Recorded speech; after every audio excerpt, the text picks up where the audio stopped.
When's the last time? Yes, thank you. Got it. All right, we are recording.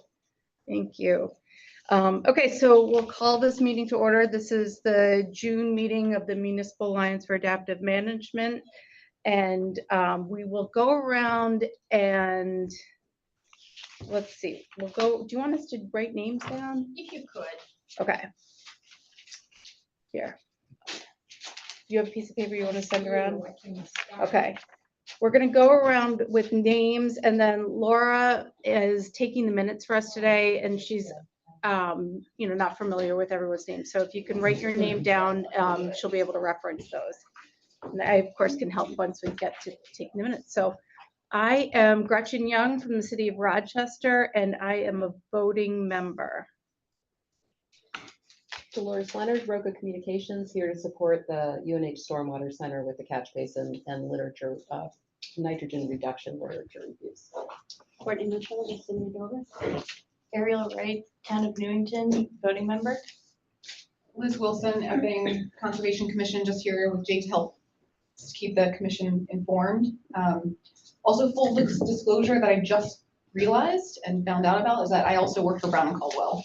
So I'm not part of the team that works on this project, but I just making that clear. They just told you that you were. You just realized you work there? I'm sorry, I had to. Because Jamie would have done it otherwise. Colin Monso from Prep. Sally Soul, New Hampshire Department of Environmental Services, non-voting member. Jamie Woolley, UNH Stormwater Center, not a voting member. Dan McAdam, also UNH Stormwater Center. Jamie McCarty, City of Portsmouth, and I am a voting member today. Amanda Nolan, town of Epping. I am not a voting member.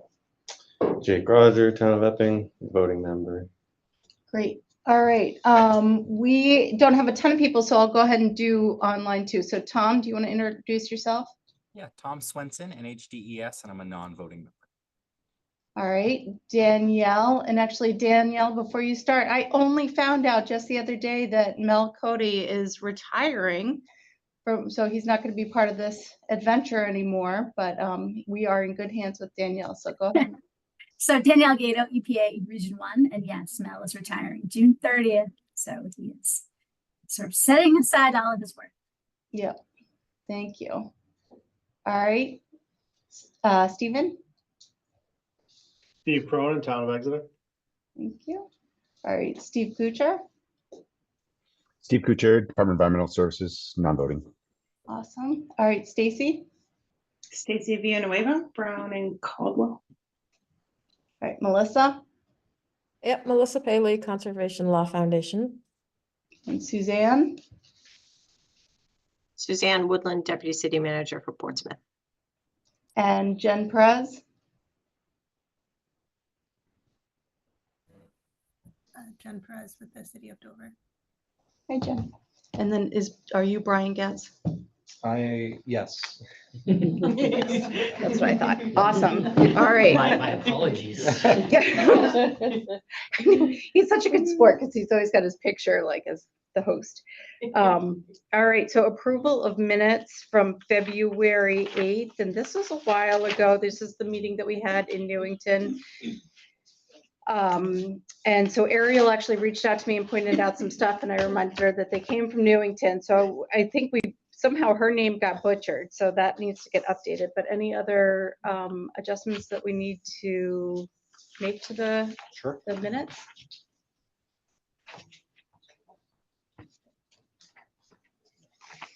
Then can I get a motion to approve the February 8 minutes?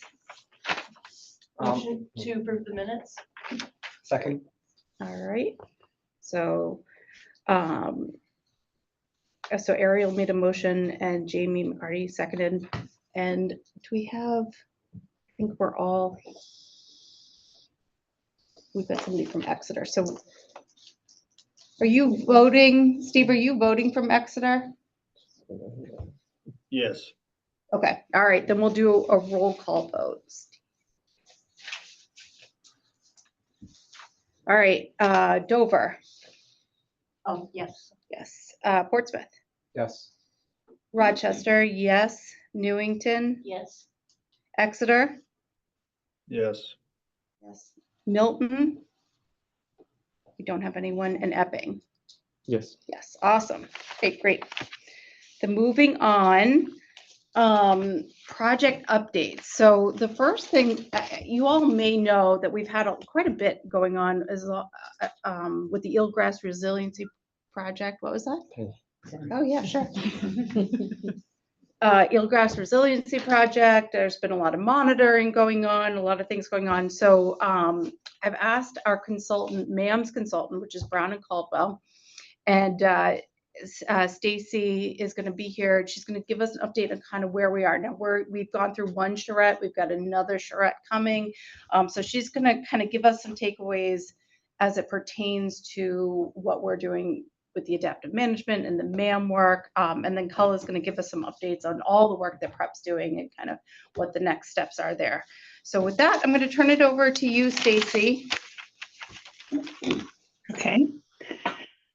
So as Gretchen said, we've been involved in the Eelgrass Resilience Project as part of the Project Advisory Committee. And the project is a NOAA funded, grant funded collaborative project that involves community members as well as the research teams and the people at the Estuarine Reserve and PREP.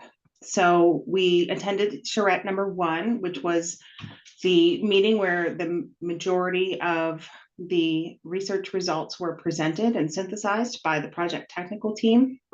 And I'm just going to give you a couple of sort of really big picture overview of the results and as they're applicable to this group. To start off, and sort of this sets the tone for all of the data analysis and moving forward, is that 2023 was a very bad year for eelgrass. There were significant eelgrass losses in Great Bay eelgrass beds, as well as some areas of Portsmouth Harbor.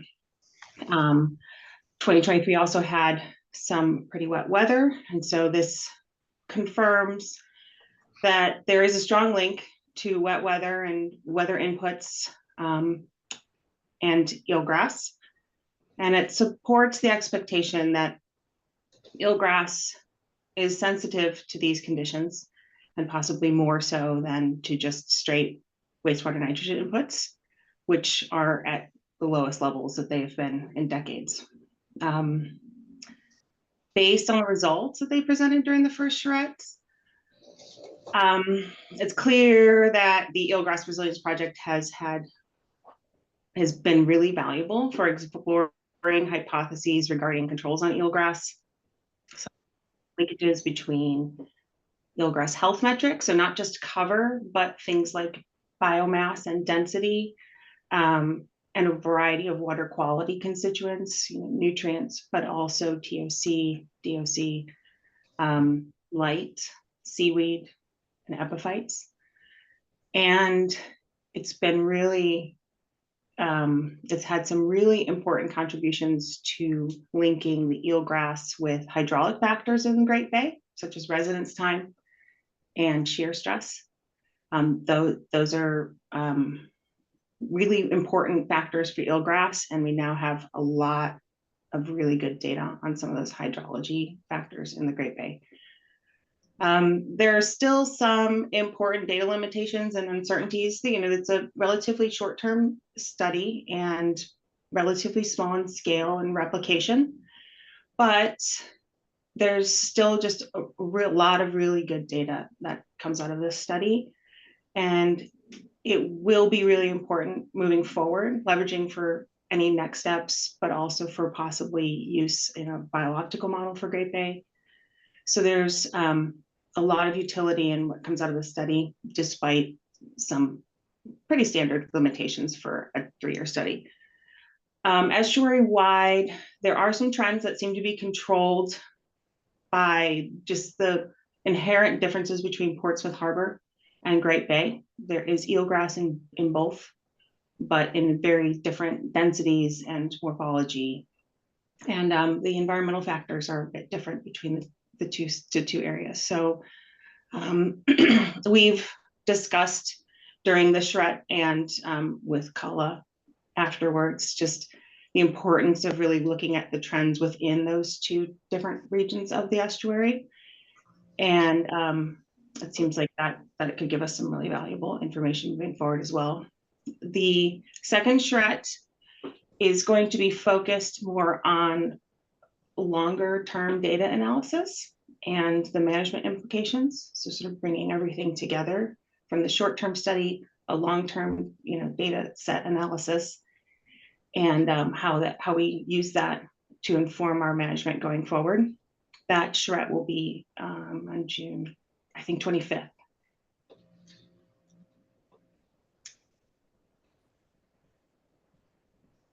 Thank you. Great. So do folks have any questions?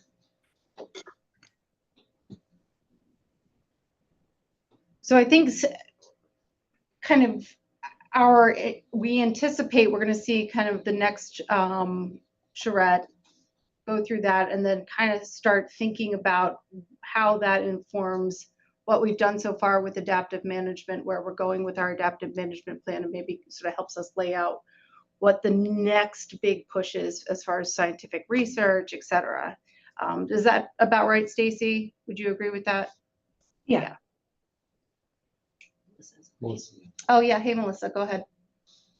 Hey there, sorry I'm not joining you in person. That was a great and very concise summary, Stacy, of what was a long and complicated presentation. But I guess I'm wondering, Culla, maybe do you concur with the one statement that seemed a little bit more conclusive in your summary than what I picked up at the meeting itself, was that even though nitrogen loads are lower than they've been, that's not a contributing or less of a contributing factor to the decline, the 2023 decline, due to it being such a record-breaking wet summer. I didn't feel that was such a conclusive correlation, and I'm wondering if Culla can comment on that.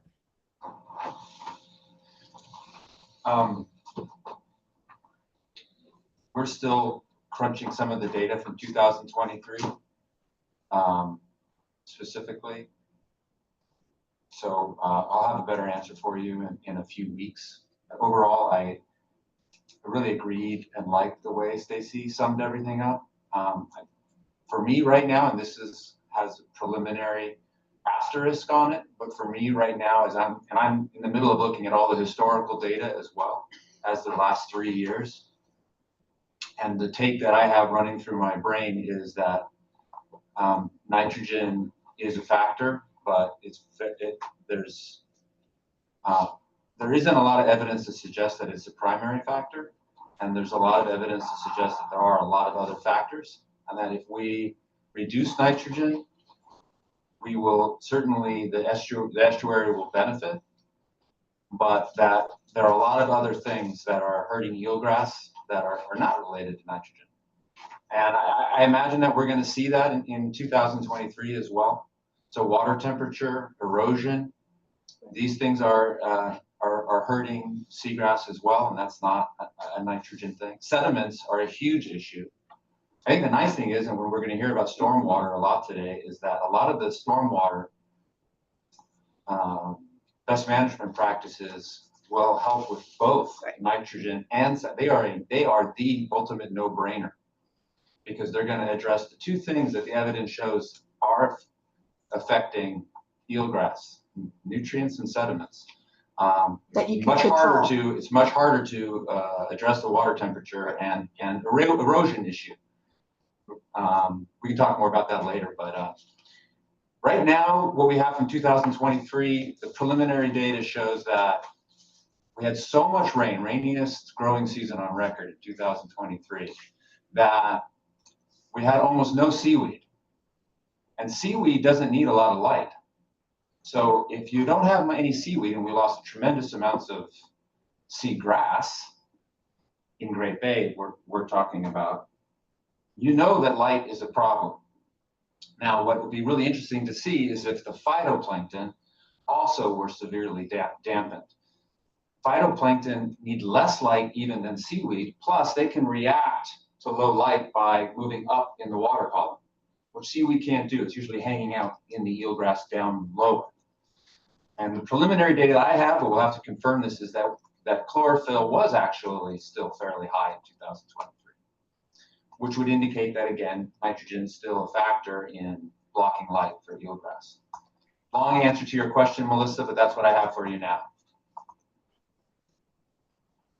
Thanks. All right, any other questions?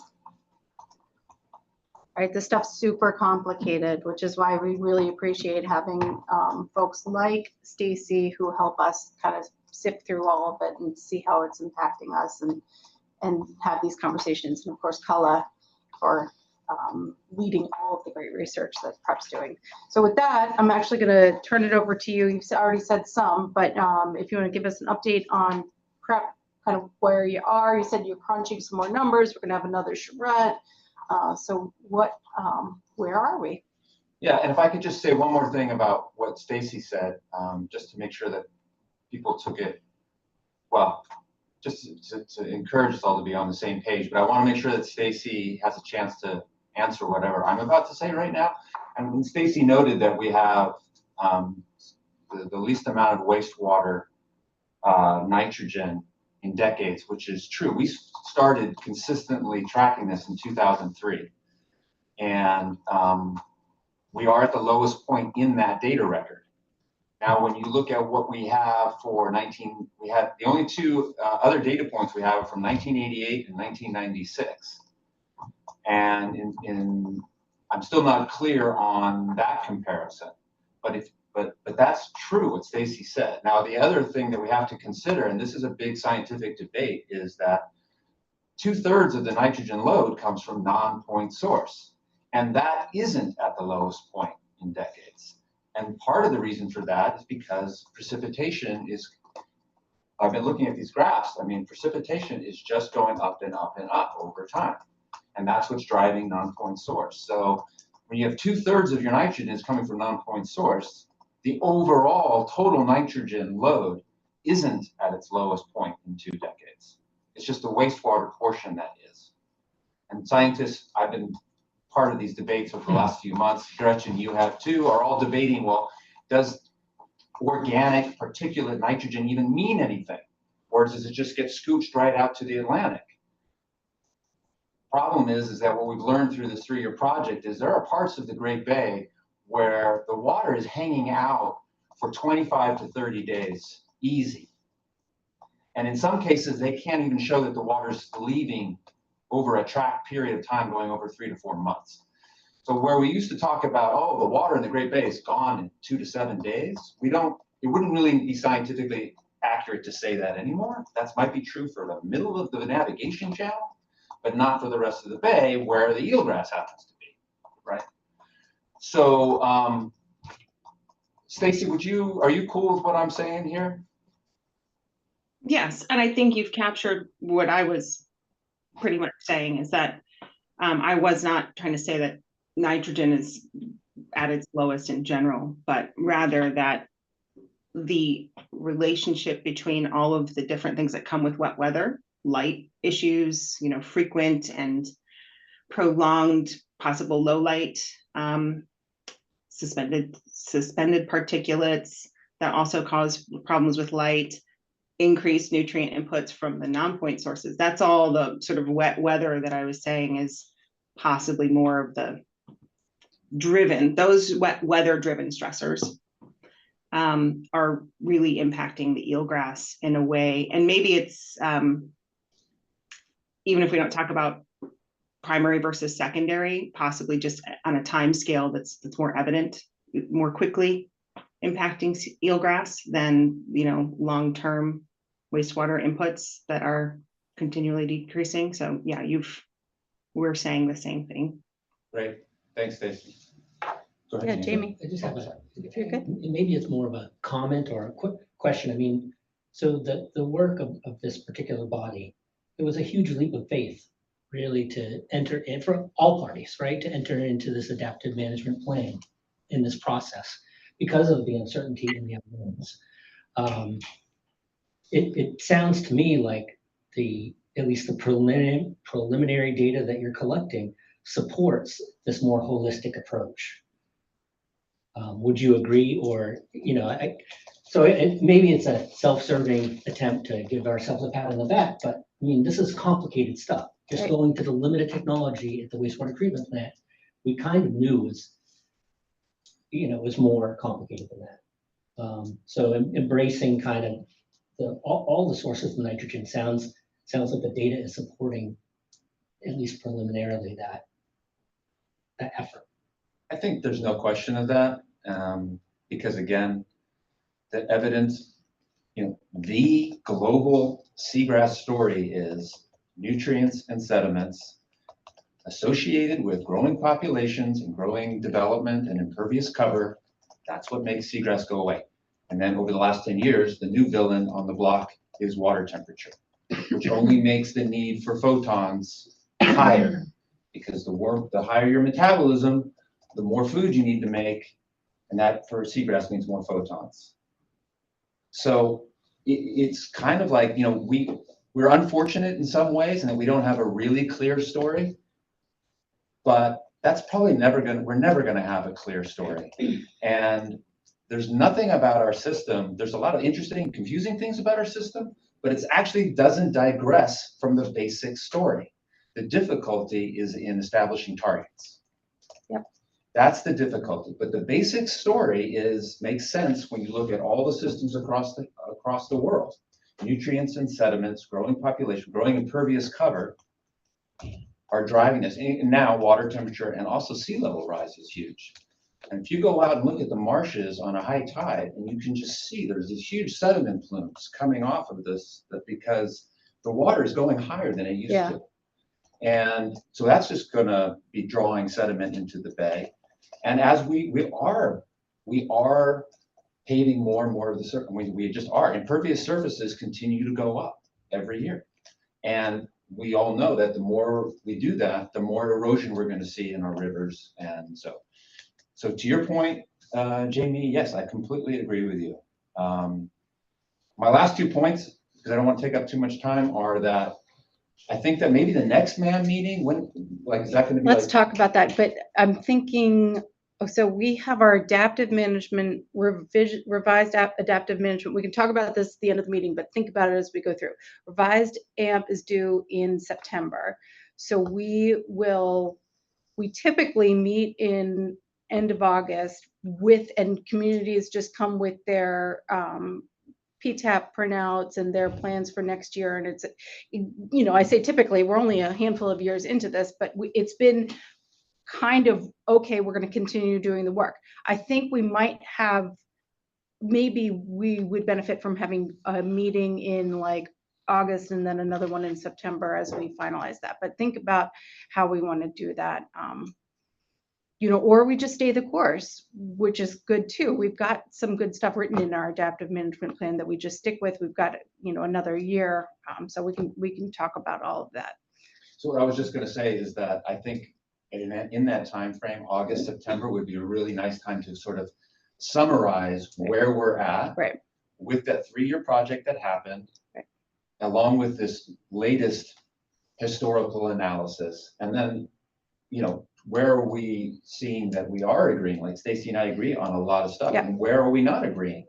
That is a presentation that Stacy and I could give together in a few months, because we do have the second charrette, and there's a bunch of analyses happening over the next 2 or 3 weeks to feed that charrette. That's a good idea.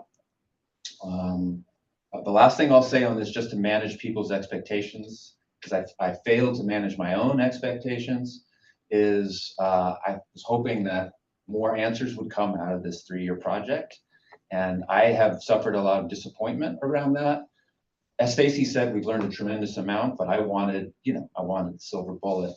And I didn't get it. And I'm so all of you Jamie always knew that was going to happen. That's why he just snorted for the record. I know, it's right. True. Jamie has been saying more science. Come along with it. Thank you, Jamie. And so I just want to set everybody's expectations. Even though we're getting all this amazing data, setting the targets is not going to be as much of a quantitative exercise as it will be a values and risk-driven exercise. We do not have the numbers. This is not like building a bridge. We don't, it's a wicked problem as opposed to a straightforward engineering problem. And so it's going to be super interesting, but it's not going to be math. Yep. I think we'll find that too. And, you know, similar to what Jamie was saying, but I think one of the takeaways, at least for me, and, you know, maybe it's just less patting ourselves on the back, but I think one of the takeaways is going to be groups like this, collaborative efforts like this, adaptive management is going to be the most impactful, you know, in trying to help regulators and EPA and people like that. It's hard to regulate that. I get that. So it's an interesting position, but you know, more to come. And I like the idea of a co-presentation. So maybe we'll think more about that kind of collaborative back to the MAM group. Anything else on these two? All right, big stuff. Thanks, everyone. Next, we're going to move on to catch basin crediting literature review. And I'm just going to remind folks, as part of our funding for this year, for our calendar year 24, we had a $30,000 line item under prep, but going to UNH, looking at two specific things.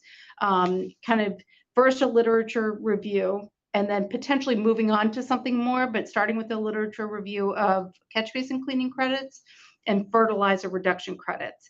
And so today, the UNH Stormwater Center is going to talk about their review of the catch basin cleaning credits. And I'm going to turn it over to you, Jamie, if you could just talk about kind of what our expectations were, and then what you've done and what the conclusions are, and maybe next steps. Yep. And Dolores, feel free to jump in. We've been working with Dolores just because of her strong connection. This all links back to really the expert elicitation process that started with buffers on the bay, moved to sweeping, and now we're looking at other non-structural controls. And it's an investigation to see, are we missing anything? And certainly the story on sweeping is that, you know, there's a high potential upside to really address nutrients through enhanced sweeping. So following up on that, we were like, well, is there in catch basin cleaning, and then also fertilizer control. So the long story short is we reviewed the literature, we summarized it, you have the memo in catch basin cleaning, and the story isn't that fascinating. It's not like street sweeping. I didn't really get that excited. I don't know what I was expecting, but you know, again, we're looking for solutions, and catch basin cleaning. And ones with co-benefits. And, yes. And those have co-benefits, catch basin cleaning. Yes. So long story short, within the literature, there is nothing really to substantiate that a larger effort, other than what you're doing now, cleaning catch basins when they're half full or less, is going to yield greater results. So, you know, a recommendation, and out of these two studies are going to come a recommendation to move forward or not move forward to the expert elicitation process. And our summary is really that the juice isn't worth the squeeze on the catch basin cleaning. Okay. So I have, yes, I do have one question. Did you guys look at like the removal of the decanting into versus decanting back into the system, which is an allowable discharge? We did not, you know, so one of the limitations is the amount of research out there on catch basin cleaning. And really there weren't many groups. I think we looked at that, but that's one study where we found, essentially, to summarize that study, we found that the bulk of the phosphorus is within the sediment, but a lot of the nitrogen gets released in the decant. And that was one of the things that underscored the need for a decant facility. And that's why Dover kind of took that initiative. The data's not there again. And that's the other element here. This could be areas of future research, but the existing data and the existing literature isn't there to substantiate the difference. Gotcha. Jamie, would it also be true to say that these systems are really not designed for nutrient removal of any kind? So you could do that research, but it might be a point of diminishing return. Yeah. Right, and so that was where we kind of, we did not pursue that, right? Like, you could enhance catch basins potentially with retrofits to enhance the nutrient reduction, but we felt that that exceeded the scope. Really, the scope was catch basin cleaning as a non-structural BMP. Is there any evidence or literature to suggest that we benefit from expert elicitation to improve or change the credits? So, long story short, we don't think so. Fertilizer is going to be a different animal. Yeah. A wicked one. Yeah. So I think in light of the two things that I've heard today, which is like potentially CSS and things like that might be something we start thinking more about in the future. And you're saying there's not a lot there as far as nutrient reduction in catch basin cleaning.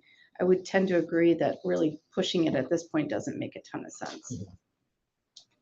And you're already doing, the efforts that you're already doing are giving you the credits that are probably available with the current technology. And that's outside of retrofitting or any, maybe we'll find that there's some beautiful retrofit for a catch basin, but we didn't look at that. All right, any questions for Jamie and Dolores and the UNH staff? I would just add to what Jamie just said to say, we didn't look at it because it wasn't there. There was only a few spotty, very differently designed studies on insert effectiveness, and some of them were funded by the companies that made the inserts. So, yeah. Well, if they don't find something. So nothing there yet. Okay, great. Well, thanks for that. That was good. So on to fertilizer.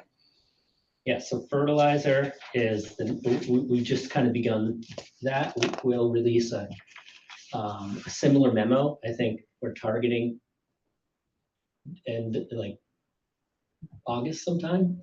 Cool. We have to do it before Elizabeth has her baby. Yes. So internally, we're targeting July, like the beginning of July to have something. But it's right now we're calling it the Frankenstein draft. Right? Yeah. So we're pulling together a rough draft. The information is very compelling. There's a pretty large social dimension though, right? So communities can sign off that they're going to control fertilizer on their municipally owned lands. But then we have this whole other section of residential use. And that's a little bit of the bear. How do you police that? So we're fortunate there's a lot of effort that was done in Durham during their pursuit of a integrated permit. And so, we're really digging into that, and, we will be able to come up with some load reduction potentials for the Great Bay. And it's likely that we would advocate for an expert panel. But there's going to be the social science piece that's going to be tough. Okay. And one thing we've learned from the expert panel process that it's really important to ground truth the questions that we point the expert panel to on the needs of people like you. So we were hoping in July that even if the report isn't ready, if you are planning a MAM meeting in July, we could come back and give you some headlines from where the research is going so that we could better understand the kind of information you would like the expert panel to dig into. Yeah. And then we'll wrap that into the final report. Yeah, that's a good point. Any expert elicitation would really benefit from your input on directing those it's essential, actually. Yeah. Perfect. Sounds good. All right, any other questions? Then I'm gonna keep moving along. So Jamie and Sally, you're on for PTAP, but before we do this, I'm gonna say, so yeah, our next adaptive management update is in September. You typically run, or I know we moved it from July, so maybe end of August, you'll run the PTAP numbers. That'll be 1 year. So everyone that has projects out there, whether you're municipal projects or you've got private projects, please get them into PTAP so that when they run the report, they'll have it. And also I want to say that we MAM has been supporting PTAP, $50,000 a year. That's, helping put together, that's, keeping all of the data analysis, all of the updates, Daniel's running different types of things. We've got Sally and Jamie are putting on presentations. They're kind of reaching out. But if we decide that the issue is that communities just are not putting this stuff in there, and we want to try and seat somebody in a community to help them put their PTAP in there, that's going to be a different funding need, but maybe we decide that that's what we want to do. So, keep that in mind, as we keep looking at some of the communities that are struggling with getting that, the numbers and the input in there. Yeah, and we're available to help too. Like, Raymond had 6 devices. And so, we work with Bill and got everything in. So the critical point is always the non-structural control. So the sweeping and the catch basin cleaning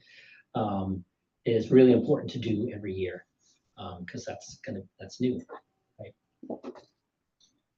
Is there any progress on any of the proprietary structural devices that we are all installing now? At least we are in Portsmouth. That's a good question. I don't know. So yeah, it is a good question. As you know, those don't exist in the existing performance curves, and PTAP and the crediting around through the BAT is solely dependent on those performance curves. We do have a project that EPA Region 1 is funding to look at high flow rate media systems, like high manufactured systems. If they don't exist with the performance curves, then how are they being permitted? Do you know? I'm not putting those in. I haven't seen them a lot, but where you guys, are you meeting like AOT permits with these proprietary units? Or are you doing like redevelopment and putting them in? No, we put one road in with some of these units, so that must have gone through AOT. I don't. Was it know like a for new sure. road? Yeah, new road, a connector. So there must be something that is getting used. I mean, the drainage, the drainage analysis reports that they provide with, when they submit their plans for these things, have that removal rate that's calculated by the company's From the company. calculators. But whether, I guess, So, I mean, we can back in a number, but we can't collect it all in PTAP. That's, and if that's what we're using to report in the adaptive management plans. Yeah. Yeah, so I can say we're aware of the issue. There is an ongoing project right now to develop curves for manufactured treatment systems, because we know it's a missing. Because I don't know exactly I remember, proprietary units from years ago, and they would have to apply to AOT in order to be accepted. I was curious if that process has actually happened, or if we're just doing it based on it's the same as like the sledgehammer and all of those things. Strange too, because essentially they require systems to be studied. Although, there's all kinds of stories about how one system gets credited and one system doesn't. So so that's really a judgment call, I guess, at the AOT level. Okay. All right, so it sounds like more to go. Suffice it to say, PTAP is tracking, and you can put that information. Yeah, we're putting it in as another, and and then fill it in as much as they can. Exactly, and then once we figure out how to credit it, that will show up. It'll be like instantaneous. Yep.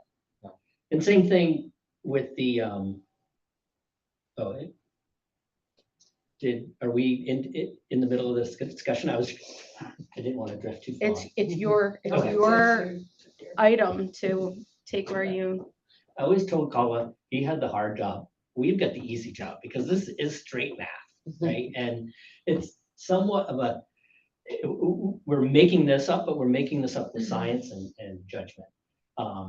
I think that environmental response from all the things that are happening and all the management activities and implementation efforts are going to take time, right, to realize. But, this is kind of the interim accountability that we have in PTAP. So, so we're around to help. So far, it's going well. One of our big efforts, I've been working with Jamie McCarty on credits for sewering. So, and that seems to be pretty compelling too. Yeah. You know, it's like we're 125 pounds of nitrogen per year per residence. So, you know, we'll be working with their sewering project and putting that into PDAP this year. And it's going to be thousands of pounds, you know. Well, that's awesome because that's not what I had heard or what I had calculated. So that's Nitrogen, yeah. nitrogen. I We'll, know, you know, but you're, that's awesome. what you said too, is we'll look at phosphorus for sure. I guess it, you know, the hard part is we're assuming you're meeting the criteria of the permit at the 8 milligrams per liter or less at the wastewater treatment plant. I really, I thought the number was like 10 pounds per resident, and you're saying it's more like 100 and something pounds per resident here. Just like, that's amazing. We have 40 Per nitrogen. Per household. per household. Yeah, per household. Well, still, that's good because there's like 2.5, yeah, I think you get 2.5. 2.5 people per Yeah. house. Yeah, that's great. That's great. So do you, any chance that'll be done for this year's Yes. report, you think? Yep. Oh, that's great. Yeah, and Jamie, it's in, right? So Yes, Yep. we have, I think the last number was like something over 30 of those 67 that were identified Yep. are connected. a third. Yeah. Okay, yeah, so that's the last remaining yeah. step to More than verify. that. We can calculate like all the potential, and then what will be designed and constructed, which will be those that are connected. Yeah. And then like, how long can we take credit for those? Yeah, so right now, there's not a sunset on the crediting yet. Yeah. Right, I mean, we're thinking in the future, there's gonna be some maintenance. But that's the easiest one because there really is no maintenance on As that long one. as No, you're right, but I was thinking, I guess the septic would always be there if we did provide the sewer. So as long as the sewer is Yep. there, we can credit. Yeah, and you're holding the Okay. load at the wastewater treatment plant. Right. Well, you don't. You do get to change according to the 5-year thing. You will be able to modify your load based on your added septic things, but you're still Input, yeah. reducing. You're not allowed to add 3,000 pounds of load or whatever it ends up being. So But the nitrogen loading at the wastewater treatment plant is simple math. So and all they're going to do is they're going to take the flow of, I assume, I'm speaking maybe a little bit, I haven't looked at it, but my guess is what they're going to do is take the flow generated by these new connections and then apply your whatever 8 milligrams per liter to that flow. And that's going to be your added amount that you can go up. So if you're like at 198, you'll be able to go up to 200, but you're still going to be able to get reduction credits much greater than that increase. So your delta is still great. It's not on new development though? That's just No. converting, right? No. Yeah, new development is still in hold the load. So it's just taking the load that's out. Mhm. And it's so that I think EPA recognized that there's such a benefit to doing it. They didn't want communities saying, well, we're trying to hold the load, so we're not going to sewer existing places. So that was kind of like one concession, the only concession, I think, beyond hold the load that was written into the permit. So yeah, the other things that we're working on is we're fortunate a lot of the New Hampshire, the Lower Merrimack coalition communities want to come into PTAP because of the stipulations in Appendix H of the permit that you're supposed to be tracking and accounting for your load reductions, and PTAP can do that. And The so MS4 permit. DES is going to, and Tom's here, so we're working with Tom and Sally and Deb to roll out basically a new education campaign. So it's going to live on the DES website, which is great Perfect. to me because, if you've been searching for PTAP, we went through this major reconstruction and I don't like it, but I can't really do anything about it. So PTAP So when is that going to- moves over, we'll have Tom show us where that's going to live. I'm assuming it's in the. And it'll be world. a great opportunity if, PTAP has been on your list of things to do. We're going to start all over. Basic information. We're holding 3 webinars this summer. Record them all. Yep, record them all and they'll be on the DES blog. Cool. Last but not least, I think is, so Daniel and I have been talking about with the authorization that we are able to use the new sweeping credits, the measured approach, and the new modeled approach for the Great Bay total nitrogen dome permit, where the BAT has become a little bit cumbersome on the non-structural side. So we're just in the preliminary stages of seeing if we can kind of move it to our calculator, which is based on the same stuff. So we're going to be looking into that and the feasibility of that. So basically moving the BAT into PTAP directly. And like paring it way Yes. down. Trying to simplify the process. Yeah. Because right now it's difficult, you got to download the version from our website because New Hampshire is spelled wrong in the BAT. So we fix that. And we fix a lot of these other things, and there's some hidden files that Danielle has exposed so you can actually look at what's in, because if you keep putting things in the BAT, it'll keep counting it, which is one of our mistakes early on. We'd be double and triple counting. And so, I think we've increased a lot of the utility around that, but we're just going to explore, can we bring it into our calculator? And that's worth noting for those of you, and I doubt there's many who have actually tried to run your own annual report. And you can follow instructions, but in the end, I did it over and over again, and you still have to call up Daniel and have some help. So it's not really worth it's worth it to just ask them to run it for you. Yeah, at this and that's point. why we're continuing to run it, because we ran into the roadblock with the non-structural controls, because the sweeping credits can't be calculated. Yeah. Just because we're not tracking it in the same way. Cool. So yeah, those are lots of good things. And I think talk about targets too. I think this will be our second year of report. So it's really going to start to show up this cumulative, these cumulative reductions from all your implementation efforts. Portsmouth, it's going to be so exciting to see that sewering come in. Yep. And so.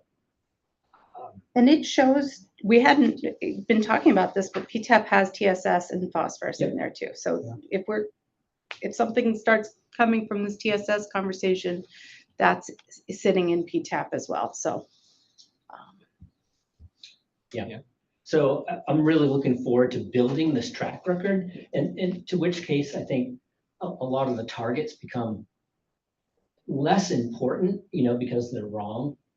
It's based on the modeling at the time and the best available information at the time, and that information is always changing, and our understanding of this complex system is always changing. So what will be good is to have these trend lines, right? So we'll be able to see the trending up of increasing load reductions per community, and that's going to be great, I think, to track over time. Okay. Anything else out there? I would add one encouragement to what Gretchen said about putting in, if you have to catch up and put in your entries into PTAP before the next meeting. Not only, I guess, to specify, not only putting them in, but making sure they're approved and constructed if they actually are finished projects. So only entries that have that status of approved and constructed get credit. Yep. So just a reminder. Yeah, and we're here to help. I mean, when Rochester put in all their stuff, we were able to just batch approve everything. And then so the job became really easy. All you had to do is unselect it if for some reason it wasn't in when you batched in. Yep. I think we're going to have another batch too. Yeah, and that's the other thing to say. If you've done extensive amount of work on existing BMPs, we can batch them in. We have a process to batch them into PTAP in the back. Okay. All right. Keep things rolling. So the Great Bay 2030 project, I have to admit, I've sort of lost track of exactly what's going on. So I don't know, Sally and or Courtney, if there's any, or Jamie wants to give an update on what's going on there. So as a reminder, MAM a year and a half ago supported, so Great Bay 2030 is this philanthropic donated funds to the Great Bay, and it sort of manifested itself in a couple different ways. There's a lot of cool stuff going on, but the way we got involved is water quality. So that had its own little set of funding, and we had a work group. It included folks from upper watershed, as well as, you know, the regular cast of characters that you see with Brian Getz and myself and stuff like that. And talking about, well, okay, how do we want to use these funds? We don't have to jump through a million hoops. What do we want to do? And so I had petitioned on behalf of the MAM group to have sort of this like expert panel look at what a regional street sweeper would look like. Because remember, that was like something we were excited about, you know, based on some of the research that had come out of the expert panel. And so that initiative did get funded. It through the Great Bay 2030, right? So we got money, and then we immediately ran into a roadblock of how are we managing street sweeping solids? And so now I've like switched jobs, and I'm a little bit out of the loop. I'm somewhat in the loop. So I don't know exactly where we are with all of that stuff. So I can start us off on sweeping, and then I'll hand it off to you on that, or Sally. Yeah, and I can talk about a sort of parallel project. So in the spirit of adaptive management, I think we were very excited about sweeping and the promise of, you know, running a sweeper 24/7. Right. So, and, you know, throughout the watershed, right? And that was the idea. I think our understanding about the mechanics, particularly the mechanics of how you actually pick up the organic material, because that would be the target. We know from the expert panel and some of the work on the solids that the nutrient load dominates the organic material depositing in the fall.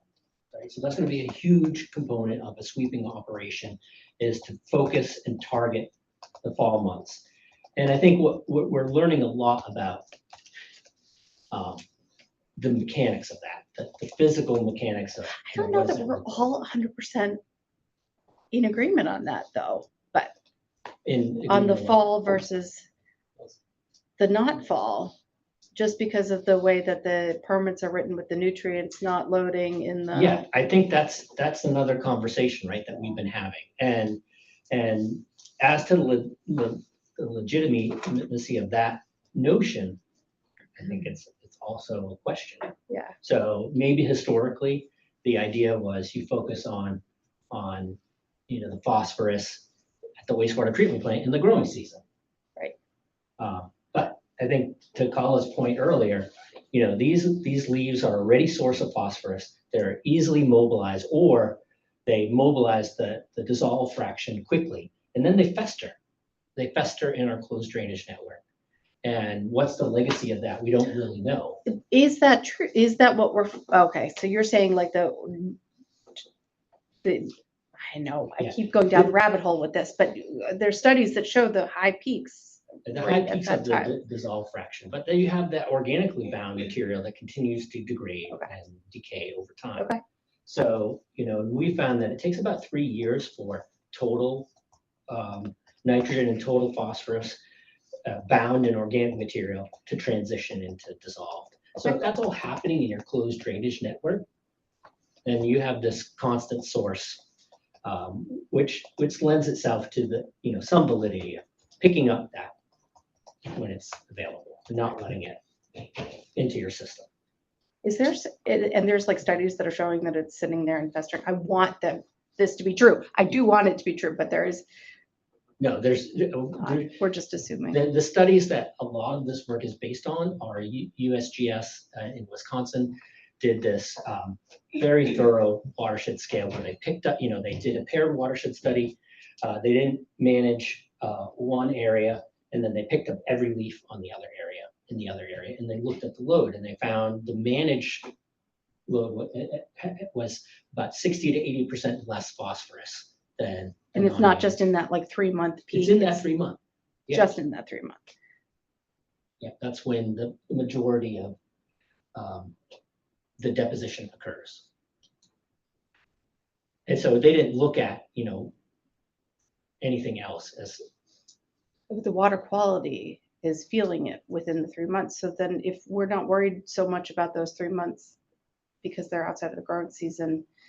But I'm not convinced that you shouldn't be worried about that. I guess that's the question. And that's the But debate. if you're saying that the water quality should, I know, I keep going around the water. I'll go down the rabbit hole with you again at another Yeah, well, time. I think it's a great question, right? And it speaks to the seasonality.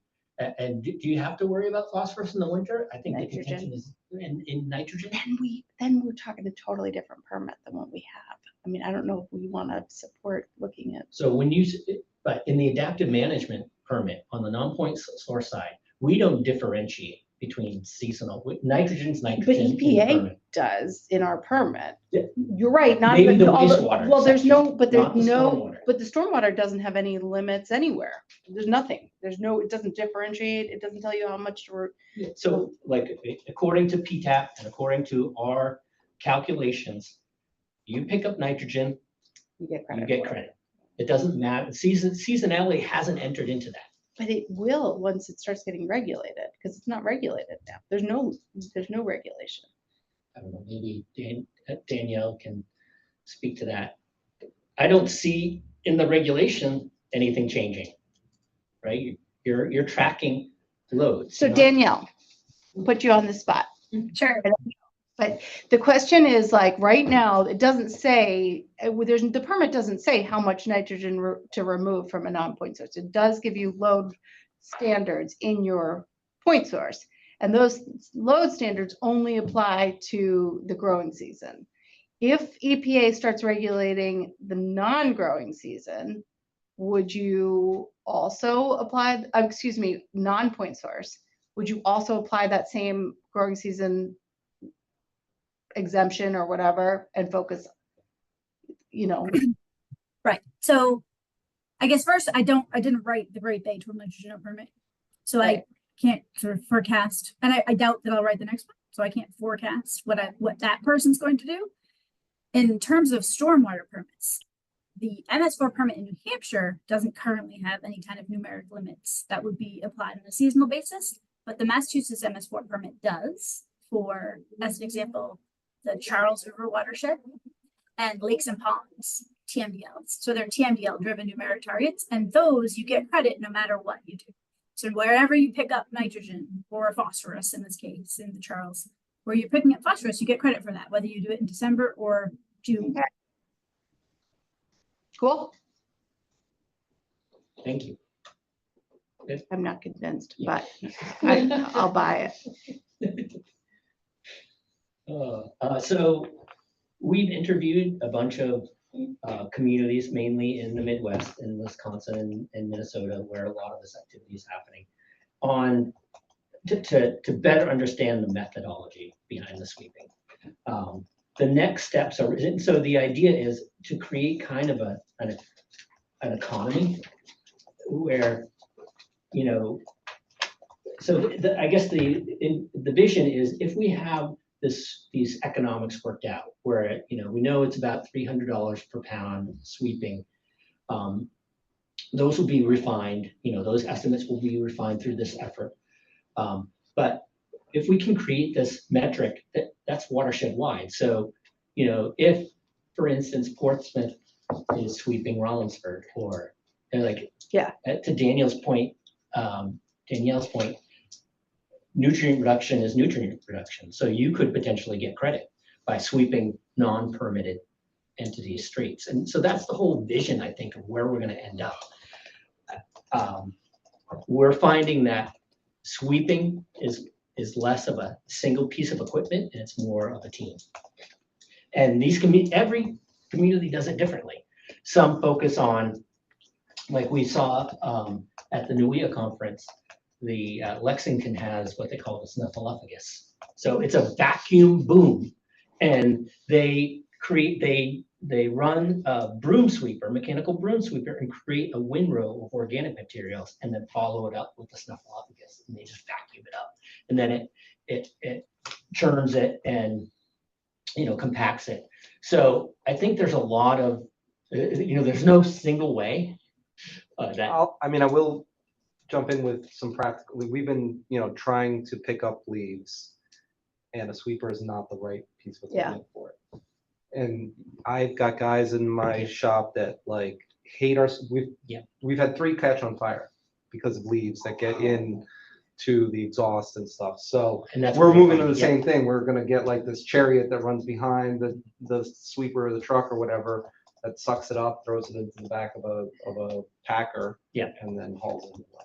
So again, it's kind of like those inflated And expectations. so it's like, is that the sweeper? Yeah. Do we get I credit really for that? wanted the vacuum Yeah. sweeper to be the Yeah. silver bullet, but the vacuum sweepers are most susceptible.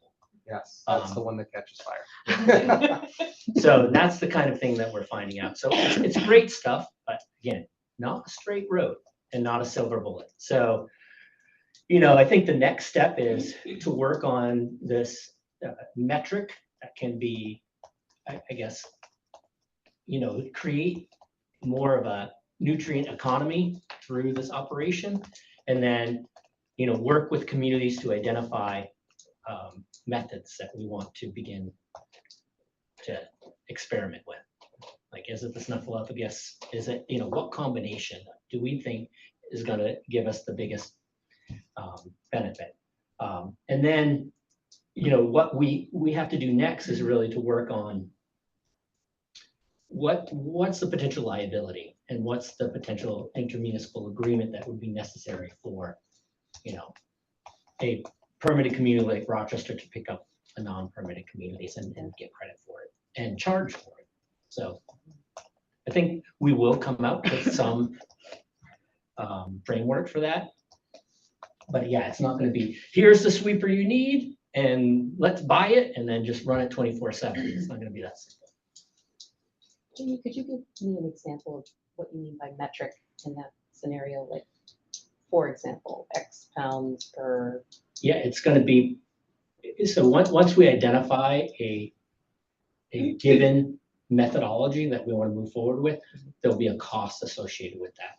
So there will be a cost recovery for, say, a lane mile swept. So again, if you have a municipal agreement in place and, Dover goes and sweeps Rollinsford streets, they can recover a cost and then we can give them credit. Well, then if Rollinsford's paying for it, then Rollinsford should get the credit for it. Well, yeah, if that's the case, sure, yeah. Just right. Depending on, yeah, how it. Right. But you were talking about non-permitted. But yeah, I guess They don't you're need the right. credit. Yeah, if no someone credit. doesn't, you're right. Rollinsford's probably not the right example, but like Farmington or whatever, that doesn't have. So, and then I guess you can talk about the dirty dirt. Yeah. So of course, I've got huge shoes to fill and a lot of different projects that I'm trying to come up with. So I agree that the street sweeping was kind of put on the back burner for my initial through the door in Dover. But we are working on a soil management plan for what to do with these catch basin and street sweeping spoils. And it kind of hit a crossroads with timing with the plant shut down. Our wastewater treatment plant shut down and we weren't able to grab all the samples. But we have recently a new development. We have gotten all of our samples and to date, it looks like PFAS is not detectable in it. So that's Yay. super good news. So now we're moving forward with going through the appropriate channels and waivers with DES to see if we can eventually put that online and start having clean dirt and using it somewhere else. So that's kind of a little tidbit from Dover. It's really a big thing because there was a lot of money spent to do this upgrade. And it just kind of. Can you explain what it is? The machine? Well, so it's okay. You could have been there for the tour. So the wastewater It's What kind of do like you a guys- cleaner, Yeah, right? I yeah. mean, basically, you're putting it through the wastewater treatment plant, Yeah. like it's any type of waste and it cleans it. And I bet But they you love don't, you that. don't actually put it through the waste. It's All of- outside, I know that. I haven't Right, been up well, there yet. so all it is, it's really not that, it's just Like a clarify, real pretty much, basic, right? All you do is you take the catch basin spoils, right? And this basically looks like mucky, yucky sand stuff. You dump it into this drum and you spin the drum around and it gets your organics and your trash out and lets the sand, uses effluent from the wastewater. So it uses wastewater, not really though, right? It's basically like the Scottsboro River, Treated wastewater. you know, Treated you wastewater. know. I mean, Yeah, it's right. like septic receiving, sounds like. No, it's not like septic receiving because it doesn't actually go through the wastewater treatment It's plant. all done outside. It's all totally separate from the wastewater treatment. The only thing that goes through the plant is you use the effluent to rinse off the sand. And then, you know, it's rinsed off and then the flow from when you rinsed it then goes back up to the head and goes back through. So that was my thing. It's like not, it's like basically all you're doing is like letting it rain on a Mhm. pile of sand, right? It's not like really all that.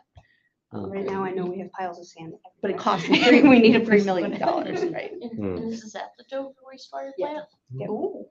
I might have to go. But the issue drive was by. then all of a sudden the spoils were being considered Another waste. solid waste, right? So then all it is this big drum that spins around. The stuff now needed to be a permitted solid waste management facility. And like we had to have all of our staff working there, get different licenses and like, it, you know, it just became this whole thing, which kind of spurred this whole conversation. So I'm thrilled to hear. And so then, Well, and what to do with that material. Right, right. Yeah. Well, that's I mean, that's the super good biggest news for problem. us. oh yeah, now we have like contaminated solid waste with, you know, We're actively sweeping right now. Right. And that material is building up, so we need a Yeah, place to. well, you're driving around with contaminated solid waste. Yeah. It's like, And the other really important distinction is we did work out with waste, DES waste, differentiation between fall and non-fall sweeping.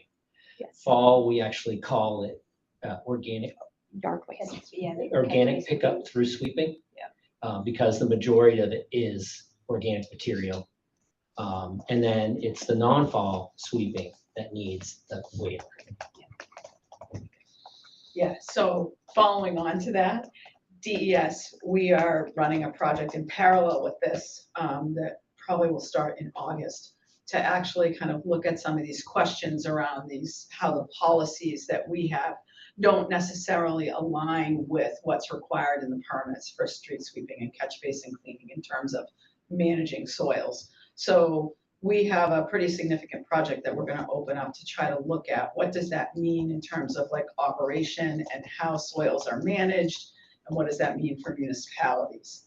And then ultimately, does that mean that towns need waivers? Does it mean a policy, probably in the beginning, yes. Does it mean a policy change for us down the road? Possibly. So that's a huge project that's gonna kick off in August. It's in contracting right now, so we're kind of in a pause. As you guys know, contracting at the state is not quick. So, But that's okay though, because Yeah. it sounds like Dover's making some good, yes, so that's awesome. which could affect our budget. Whatever. I don't know. So Gretchen has been involved in the development of this project. We've gone through contractor selection. We had Gretchen, folks from Solid Waste, Deb Loisel, myself, and another municipal representative sit on the selection committee to select the consultant for this project. It was a super careful and thoughtful selection process, and I think we're really ready to roll with a good project in August to kind of look at some of these things so that we can ensure folks are compliant with their federal permits and that our policies somewhat support that as well. So we realized there was a disconnect, not in sync. I think I captured that. Yeah, correctly. totally. That's Yeah. awesome. That's It's exciting. really Yeah. exciting. I'm And very, we're paying for it, so we came up with a. plan yeah, to pay you for it. guys, DES really stepped up. Watershed folks really stepped up to help the communities here. It was awesome.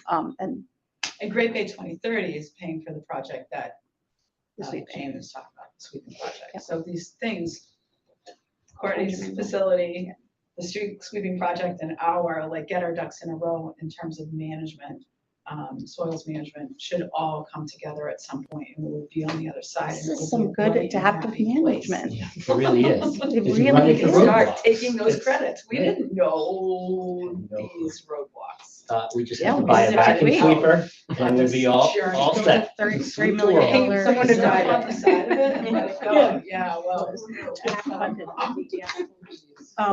All right, cool. Thank you for those updates. That's really exciting. Okay, we'll just keep moving along. Other business? Anyone? Any other business out there? All right, then moving on to stakeholder comment. Melissa, do you have anything you want to add? I know you. Not especially, this is it was a curiosity just on the question about your spoils treatment in Dover, but since you're recycling basically the effluent, how does that affect your volume? Your discharge, or you're just retreating? Well, Melissa, it's such a small amount as compared to what you're doing. It's like in the noise, but you're retreating, you retreat that effluent again. Yeah, anyway, little question. No additions from the stakeholder group, such as it is. It doesn't really exist. But I'll just to congratulate you in Rochester, that the Union Street parking lot and the BMPs that you're installing there. That was great to read. Yeah. Cool. And she's talking, we're just redoing a parking lot downtown, main parking lot, and it's gonna have, lovely rain gardens in it. It's gonna look really nice. So that'll probably, they're moving parking spaces around, so that'll probably be open next year. But yep, that's a good project. All right, moving on to public comment. Anyone from the public wishing to speak? Okay. Other business, kind of already went through this, so I'm assuming no other business. All right. I want to Yes, publicly please. just acknowledge Mel's contribution. in the Yeah, lead. I would agree. And Daniel, if you can pass on our thanks, he really kind of rolled up his sleeves in the beginning, and we're very appreciative for his involvement. Totally. He set the tone to just showing up and really being part of it and listening to some of the comments that we had. And I know Danielle has always been like that too, but it was really nice to have that right at the beginning. So he definitely was a big part of getting this collaboration going. A quick question. Yeah. We're about to release our RFQ for forming an adaptive management plan. I know we're a little behind on the 8 ball. What's that? You do not need to. You are included in. It's the long story, but we talk about it. Someone says he has to. Right. But so I was gonna send them out to a few people. I already talked about it on Caldwell. They don't seem that interested, but if anyone has any good firms, like they would recommend just to send it to, make sure they're aware. Yes, I can do all that. Okay. Yeah. I mean, there's like another firm that's done them for. Mm-hmm. Yeah. All right. Okay, cool. But like I said, you can do your own, or you can be included in the MAM one, but it sounds like you're doing your own. Okay, so scheduling of next meeting. So I wrote here a recommendation of maybe September, because that's what we have done in the past, is September 1 AMP review and then submit. I don't know if we want to try and squeeze another one in August. August is not great for vacations, but I think we definitely want to get through the next charrette. I think we want some breathing room after the next charrette, and I think maybe a mid-August might make sense, and then another one in September with a final document that we're looking to submit. So does that, I know mid-August isn't great, but do folks have any weeks that you're not available, I guess? Stacy, how about you? I want to make sure you're there. Are you on vacation in mid-August? No, I am not. Okay. I'd say good. I feel bad for you, but you'll just be down in Tampa in mid-August. Yeah, it's gonna be hard, but We I'm can taking get vacation. you up I don't feel too bad for me. in person. All right, so how about the 15th? Do 1 o'clock on the 15th? Okay. Anyone want to host? We can do it here in Rochester again if you'd like. All right, we'll do it in Rochester. See, 1 PM question? 1 PM, does that work for you, Kala? You sure? Yep. Okay. Then can I get a motion to adjourn? I'll second it. Ariel and Jamie, all right, we'll have to do roll call vote again, so let's go down. Dover. Courtney, yes? Courtney, yes. Portsmouth, Jamie McCarty. Yes. Rochester, yes. Newington, Yes. Ariel, right? Yep. Exeter, Steve. Is he there? Oh, skip Exeter. Skip Milton, we don't have anyone in Epping. Yes. Yes, all right. Thank you, everyone. Great meeting. Good conversation. No, that's fine. I'm just gonna, I wanted to tell you. That's really exciting. I can't wait to read what they come up with, and I'm so thrilled there's no PFAS in it Oh, cool. to get At least it's related. the dry cells full. Right. Yeah. Yeah. So